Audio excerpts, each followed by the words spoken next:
Good morning, students. Today we will be starting a new chapter in maths, and that is congruence of triangles. That is chapter 11. Now first understand what is the meaning of congruence. Congruence we apply to suppose two triangles or not two triangles, to any two shape. It can be two or more than two shape if they are of same size and shape.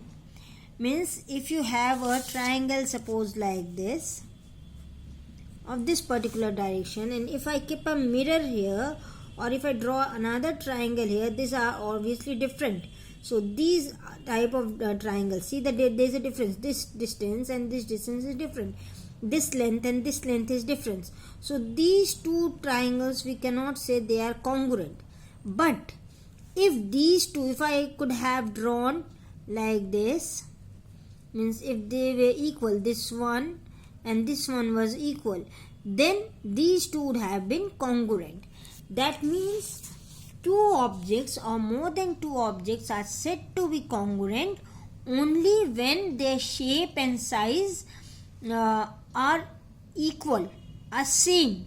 Or you can say one is the mirror, one's object, the shape and size of one object is the mirror image of the other object. Clear? So this type of objects are known as congruent objects or congruent shape.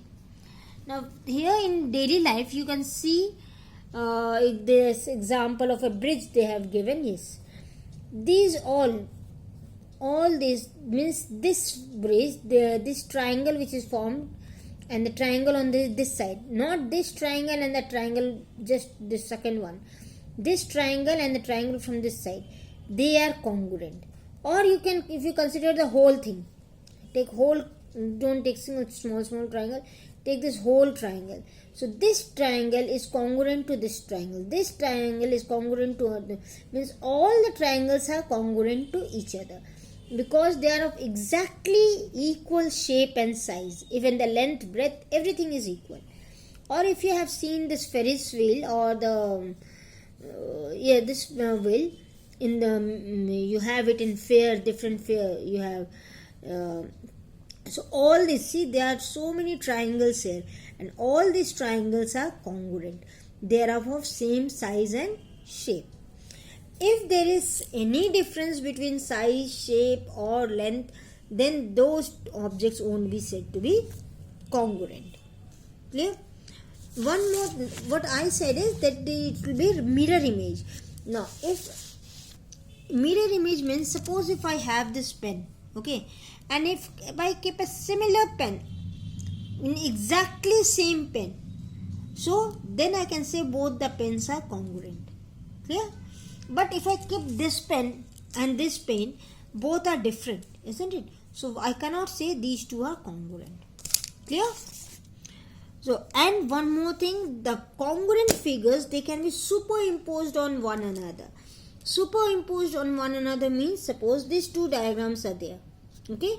Now if you cut this figure, and place it on this figure, it will fit here, exactly fit here, because these two are congruent. Clear? So congruent figures always can be superimposed on, one figure can be superimposed on the other, and it is denoted by this symbol. See, this is the symbol for congruency or congruent. How do we make that? We write an equal to, okay, and then we make an S like or a wave like thing. If you write like this, that means these two triangles are congruent. Clear? So now if we come here, these two lines are said to be congruent if their length is same. Now this is AB and this is CD. If and only if, now see here they have written IFF. It's not a spelling mistake, it's not a printing mistake. We write this if. If means if and only if, means it's becoming very, very specific. If this is 5 centimeter and only if this is 5 centimeter, then only we will say these two lines are congruent. So that if and only if is written as IFF. Clear? So don't think this as a printing mistake or a spelling mistake here. So AB and see this AB and CD are congruent. See, are congruent if and only if AB is equal to CD. Clear? Now let's come to the this angles which they have given. This ABC, angle ABC and PQR will be congruent to each other. We are congruent to each other if and only if, that is written denoted as IFF, if and only if they are the value of angle B and the value of angle Q are same. So, and symbolically, how we will write that? Angle ABC is congruent to angle PQR if M angle ABC is equal to M angle PQR. Means the value of angle M and angle Q. This is angle B and angle Q. They are same. Now let's come to the congruency of triangles. How will you say these two triangles are congruent? Now, for two triangles being congruent, we have to take in 6 parts. First the 3 sides and then the 3 angles. So either the 3 sides will be equal or all the 3 sides and all the 3 angles have to be equal. Then only we can say they are congruent. Because even if the sides are same and the angles are different, they won't superimpose this one triangle won't superimpose on another one. Means we cannot. I had explained you that superimposing means if you cut this triangle and place it on this triangle, or cut this triangle and place it on this triangle, they will exactly fit each other. Okay. So in triangle ABCD, now let me draw.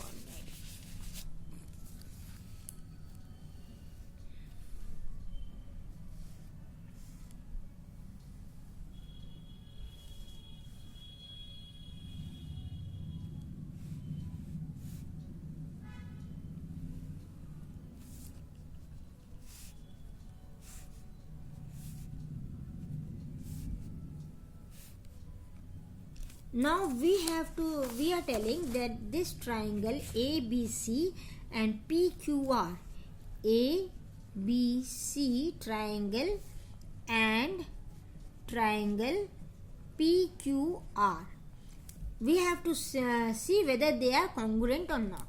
So to check whether they are congruent or not, first thing we have to see whether AC is equal to PR. Now AC can't be equal to PQ. Okay, AC has to be equal to PR. Second one means this one and this one is equal. If these are equal, it's okay. The criteria is completed. Now AB will be equal to PQ. AB will be equal to PQ and BC will be equal to PR. Okay. So this was all about the sides. Now coming to the angle. Angle A should correspond to angle P. Now it cannot be that angle A is equal to angle Q. Then it is not a congruent triangle. This angle A should be equal to angle P. Angle B should be angle Q. Angle B should be equal to angle Q. And angle C should be equal to angle R. Means what you are seeing from this triangle, this B, angle B and this Q, they are same.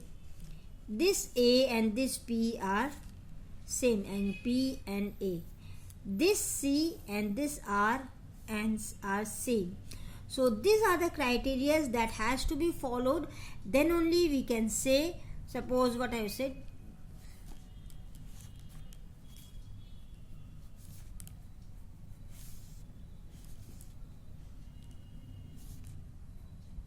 Now I had explained before also why I am giving 3 lines, 2 lines like this. 1 line and 1 line means these are equal. 2 line and 2 line means these two are equal. 3 and 3 means these two are equal. Now this angle and this angle is equal. Now to denote that this and this is equal, I have put only one angle, this sign. Now if I want to denote this and this is equal, so I put 2 on both. If I had, suppose I am telling you, suppose this angle was equal to this angle, then I would have put like this, and then this angle would have been equal to this angle. Okay, so it is to show that this angle is equal to this angle and this angle is equal to this angle. We put this symbols like that. If this has 3, then whichever will have 3 will be the same, will have the same value. Clear? This I had explained you before also. So this is the thing. If these are matching, then only we will say that triangle ABC is congruent to angle PQR.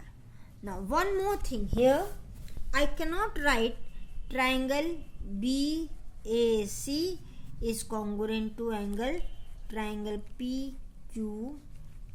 Why? Because a triangle ABAC means A is equal to Q, but in the diagram what I am saying is B is equal to Q.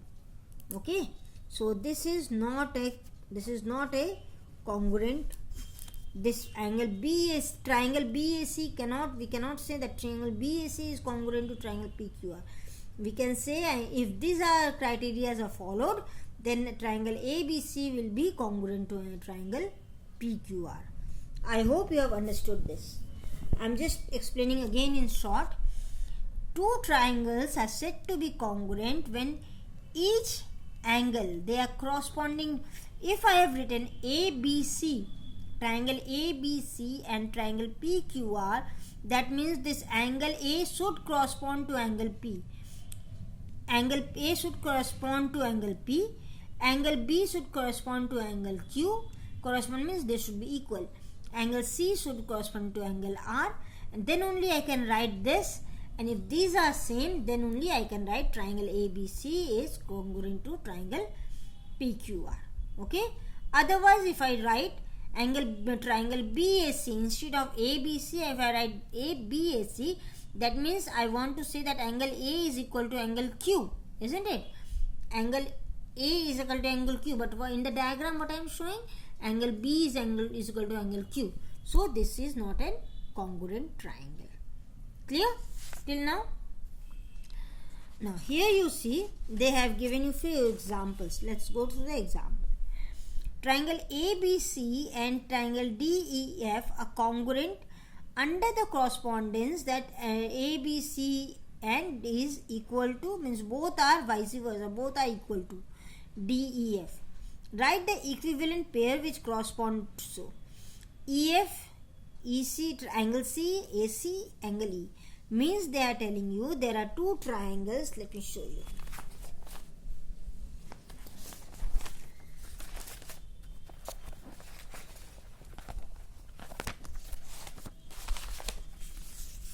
They are telling you that there are 2 triangles. Triangle ABC and triangle DEF.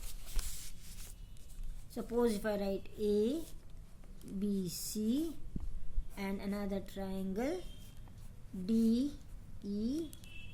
okay, and they are said to be, they are congruent under the correspondence that this is equal. Means they are saying these 2 are triangle if ABC, these 2 are equal, and they have told you to write the equivalent part of EF. Now equivalent part of EF. So EF is this thing. So what will be the equivalent part? Yes, it will be BC. So the equivalent part will be BC. Second, they have told you to write down the equivalent part of angle C. So which is angle C? This is angle C. Angle C. So I hope you can understand which will be the corresponding part of angle C. Yes, it will be angle F. Okay. Now then AC here. AC. So AC means this one. So now tell me which one will be equal to AC. I'm giving you some time. Just think. If your answer is DF, is correct, because this AC should be equal to AF. Then angle E. Angle E.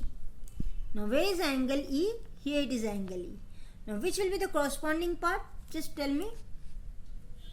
Yes, if your answer is angle B, it is angle B, and then only these two. If